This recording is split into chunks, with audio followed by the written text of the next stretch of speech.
It's Wednesday, September 4th, 2024, and this is another episode of X Talks, the daily show, Monday through Friday, where I pick a trending topic on X. We break it down, I show you background, I'll give you my opinions, and then I hear what you have to say in the comments. So, before we dive into today's topic, please hit that subscribe button, like this video, and I'm looking forward to reading all your comments about what you think about the topic we're going to talk about today. And without any further ado, let's dive into it. So before I dive into it, I just want to say I'm not going to talk about the incident that happened at the high school in Georgia today. My thoughts and prayers are with the families and the victims of those affected. It's a despicable, disgusting act every time this happens. It needs to stop. And it's just, I wanted to stay away from that topic for many reasons, but I just hate to see it, and I did want to send my condolences to those out there. So we'll move on.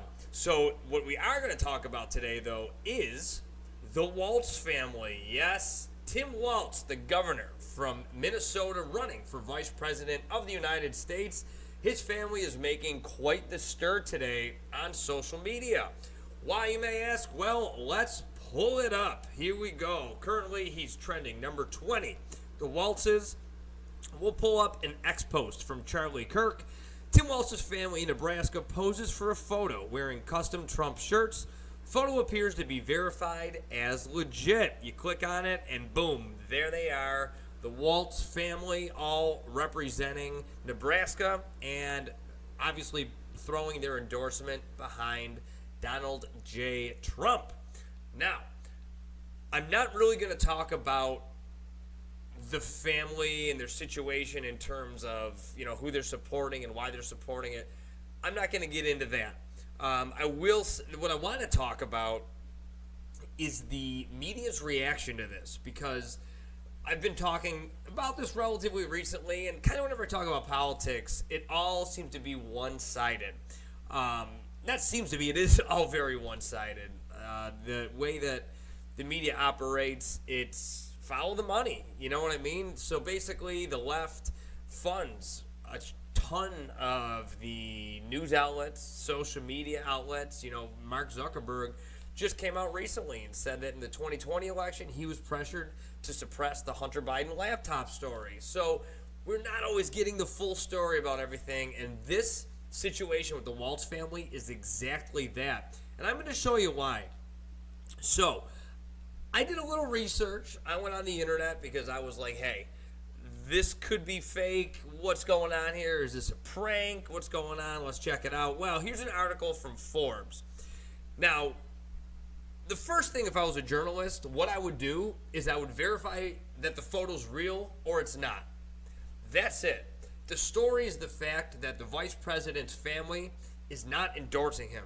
Because when this happened on the left, let's say Mary Trump wrote a tell-all book about Donald J. Trump, and they made the biggest deal about that. How about when RFK's family made a joint statement saying they don't support his sentiment towards, politics, and that he's doing his family a disservice?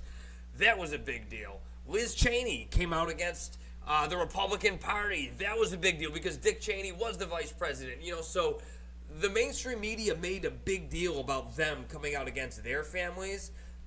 So you would think if it was equal representation or non-biased reporting, that it would be the equal and opposite reaction here.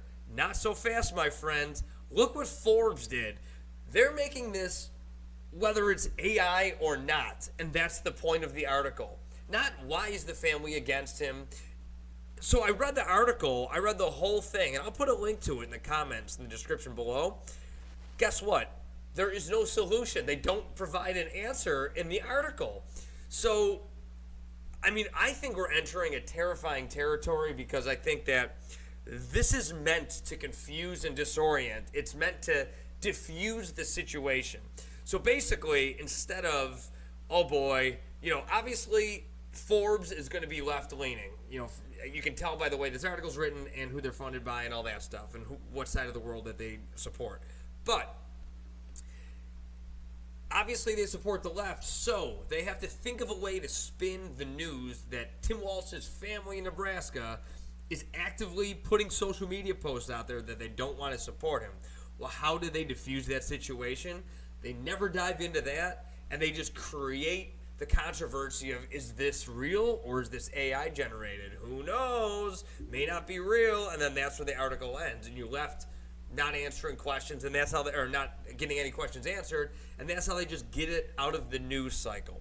So I kept digging, obviously. Charlie Kirk is somebody that I trust as a factually based individual. You may not agree with his politics or everything he says, but the man does his research and does honest reporting. So his tweet, like I showed you, he said seems to be validated. Then we look at Forbes saying, is this AI or real? Who knows? We can't figure it out. We're just Forbes. So I kept doing some digging, and then I pulled up this Yahoo News article, and this does verify that it is real. Now, there's another quote I wanted to pull up here. His brother or his uncle or his brother here wrote on Facebook recently.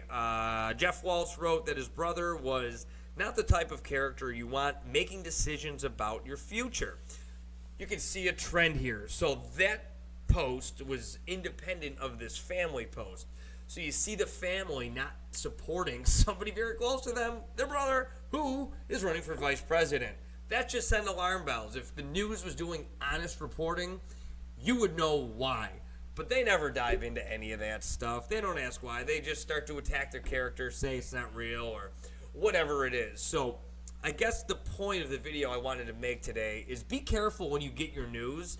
Don't take anything at face value, okay? Understand that the source that you're getting it from, more than likely 99.99999% has some sort of agenda that they're trying to sway your opinion on the matter that they're presenting.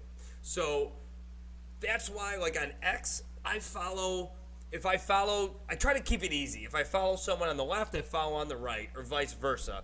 I like to follow, I'm a fan of the Buffalo Bills. That's where I'm from, and I'm actually going to Buffalo in a couple minutes. But I follow a lot of Dolphins fans. I follow a lot of Jets fans because I like to see what they're talking about. You have to understand the whole picture, and you're not going to get that from one source, especially nowadays. So avoid creating echo chambers on the internet. Follow differing opinions, because differing opinions will come as less of a shock to you if you don't live inside this bubble where you're just constantly bouncing your ideas off people that 100% agree with you and lull you into some fake sense of security. So I think this is a prime example of what's to come. AI, as much as it has its benefits, I don't think it's the robots are going to take over the world, they're going to kill us, they're going to turn against their overlords. I don't think any of that's true. What I do think is true, though, is you're going to see a ramp up of misinformation, disinformation, all that spectrum, all that stuff. You're going to start to see that become a lot more prevalent, because if you have one truth amongst a sea of lies, that truth becomes a lot harder to find. And I think that's going to be on purpose for things like this as a prime example. So be wary, be skeptical of everything that you read, everything that you hear. Do your own research. That's the point of the internet. The internet is meant to be free and open. It's not meant to be controlled by a few websites that control the flow of information and your access to it. Keep that in mind, all right? So that's what I wanted to talk about today. So thanks for following. If you have not subscribed to my channel yet, please subscribe to this channel. I put a ton of work into this. I'm squeezing this in before I hop in an airplane to go from Texas to New York. And I want to hear your comments below. So please, let me know what you think of this situation. And if you have any information that I didn't cover today, please drop it. I like to hear it. So until tomorrow, my name's Goldie. This is my last day in Dallas, Texas for a while. I'm going to New York. So I will see you tomorrow from Buffalo, New York for another X Talks. Thanks for watching.